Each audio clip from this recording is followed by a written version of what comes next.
Serving you on TV, online, and on the go. This is Valley News Live 10 at 10. Fargo teachers in the school district are close to a stalemate in efforts to reach a new contract agreement. Good evening, everyone. Thanks for joining us tonight. The two sides will work through the weekend in hopes of avoiding an impasse. Valley News Team's Macy Enger sorts out this tug of war. Forget peanuts and Cracker Jacks. Parents brave the cold weather to catch their kids' game. But they say they're not the only ones who make sacrifices for students. They influence the kids. They work hard. They put in a lot of hours. It's not an easy job. It's a year-round profession, really. Fargo teachers and their bosses are struggling with contract negotiations. Both groups have kept specific numbers close to their chest. Educators are asking the school board for an increase in both salary and vacation days, and those are the sticking points. We have a limited budget, as does every type of budget out there. We offered two salaries, 100% of all new funds that came in through the state and through our local property taxpayers, and they weren't happy with that. They had a counteroffer, and we are quite far apart. The president of Fargo's Education Association says when they couldn't come to an agreement, that's when they called for an impasse. However, within a few hours of planning a meeting to make it official, each group agreed to step back and continue negotiating. We want to pay our teachers what they deserve and what they're worth, and we wish we could pay them more, but when there's only so much money to be given, there's only so much we can negotiate with. They deserve far more than they receive right now. And some of teachers' biggest advocates want to see that happen. In Fargo, Macy Enger, Valley News Live. Now, the two sides are working on a 2-year agreement. We expect to know more about their progress or lack thereof on Monday. We'll continue to follow the negotiations on Valley News Live and valleynewslive.com. The railroad tracks near Heimdall, North Dakota have reopened, but that doesn't mean investigators are finished looking into answers at the site of the train derailment. The state health department says the cleanup continues. 60,000 gallons of oil spilled from the 6 tankers that went off the track, and fire burned off about half of that. The health department has begun monitoring a nearby slough that drains into the James River. Initial testing shows there's no oil leaking from the river. Heimdall gets its drinking water from a pipeline which thankfully wasn't affected by the derailment. A crew will also test sample groundwater nearby. Senator Heidi Heitkamp praised first responders for their swift actions after that derailment near Heimdall. She says she wanted to get their thoughts on how the response went, how coordinated it was with the federal response, and if there's anything else that she could help with at a federal level or through training. So the more training we get out there, the more people whose instant reaction to an event like this is a trained reaction. By that I mean they know exactly what they're going to do when they hit the ground running. And that's what we heard. We heard that all the training that they have received in the past was basically bore fruit because they knew exactly what the next thing was that needed to be done. Heitkamp says she wants to make sure first responders have everything they need in these types of incidents. South Dakota makes it 50. President Obama has now visited every state while in office after touching down in Watertown, South Dakota this afternoon. He joins former presidents Richard Nixon, George H.W. Bush, and Bill Clinton in logging visits to every state.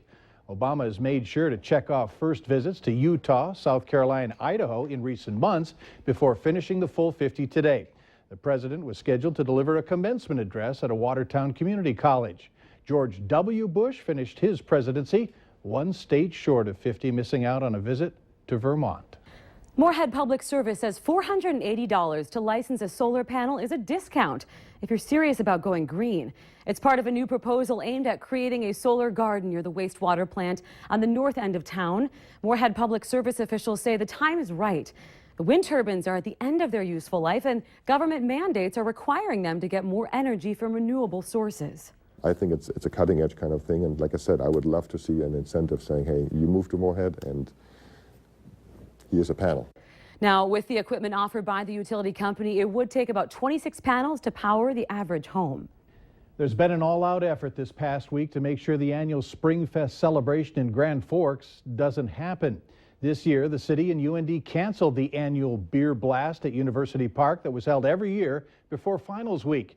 UND put together this video to promote alternatives to what was Springfest, an event that sometimes got a bit out of control. UND is offering students a bunch of Springfest party alternatives, including free movies, free golf, and more. Police are betting it adds up to a fairly uneventful weekend.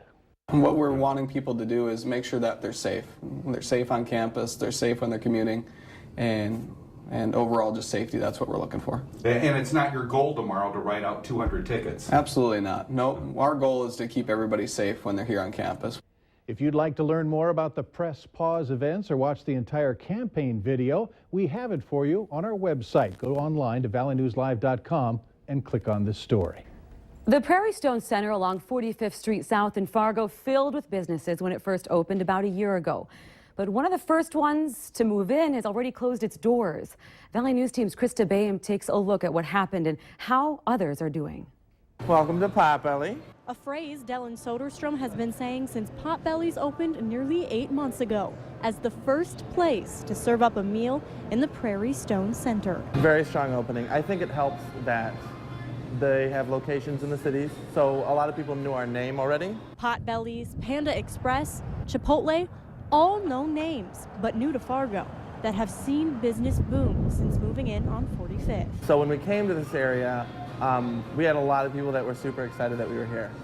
So they would bring in, their family, their friends, and whoever. And I think that really helped when we opened. The good fortune for most hasn't spread to everyone. After only 9 months, Classic Rock Cafe was forced to close and is looking for a new location in Fargo.